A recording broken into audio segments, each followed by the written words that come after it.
Alors je vous présente rapidement deux ateliers scientifiques. Le premier, le plus ancien, qui date d'avant l'an 2000, l'atelier astronomie. Donc l'atelier astronomie, en fait, depuis quelques années, depuis 2 ans maintenant, on dispose d'un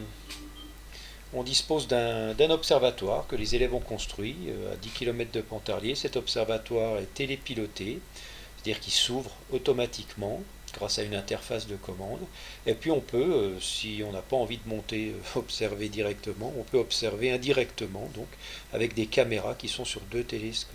Il y a d'autres télescopes à disposition, et évidemment le but en priorité c'est de vous emmener dès qu'on le peut à cet observatoire. L'atelier il se déroule le mardi soir, après les cours, hein, c'est obligé, on travaille plutôt la nuit, nous, de 17h40 à 19h et jusqu'à 20h les soirs où il fait vraiment beau et où on peut observer. Et puis des fois le week-end, si vous êtes motivé, ou même pendant les vacances, on a reçu des élèves pendant les grandes vacances. Voilà.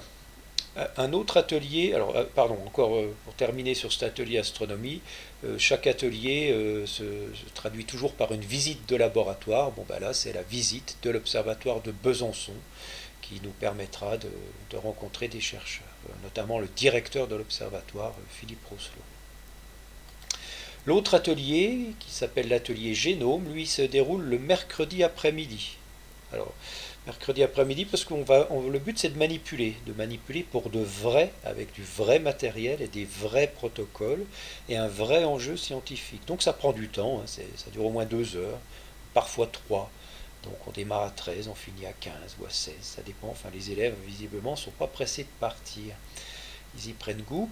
Et là, donc, cette année, on va travailler principalement avec une chercheuse de Besançon, vous avez son nom ici, qui va nous donner un projet sur le lynx. Alors, elle travaille évidemment de son côté en génétique sur le lynx et elle a besoin de connaître le sexe, mâle ou femelle, donc des lynx qui vivent en Franche-Comté. Alors comment on fait? Ben, on va tout simplement, elle va nous fournir une poudre de lynx, alors qu'elle récupère dans des crottes de lynx. Les crottes, elles sont stérilisées à moins 80 degrés, il n'y a pas de risque. Et donc elle nous prépare en ce moment, là j'enregistre la vidéo en septembre 2021, elle est en train de nous préparer le protocole d'extraction de l'ADN de ce lynx, de ces lynx, et puis le but, ça sera de trouver leur sexe, ce que ne fait pas son laboratoire, parce qu'ils n'ont pas le temps, et ça les intéresserait qu'on le fasse. Donc j'espère que ça pourra fonctionner. On ira voir son laboratoire, je pense, courant octobre, on est déjà invité, octobre, peut-être novembre. Voilà, le temps que l'atelier se mette en place, et puis on va vous entraîner à manipuler.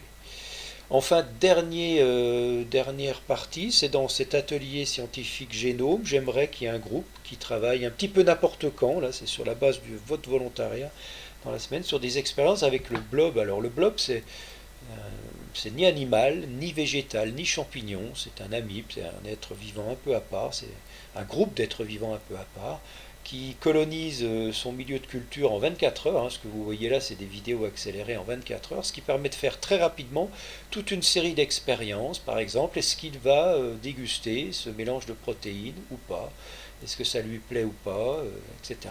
Donc là, il y a des petites expériences bien sympas que réalise en ce moment d'ailleurs Thomas Pesquet dans l'ISS. Hein.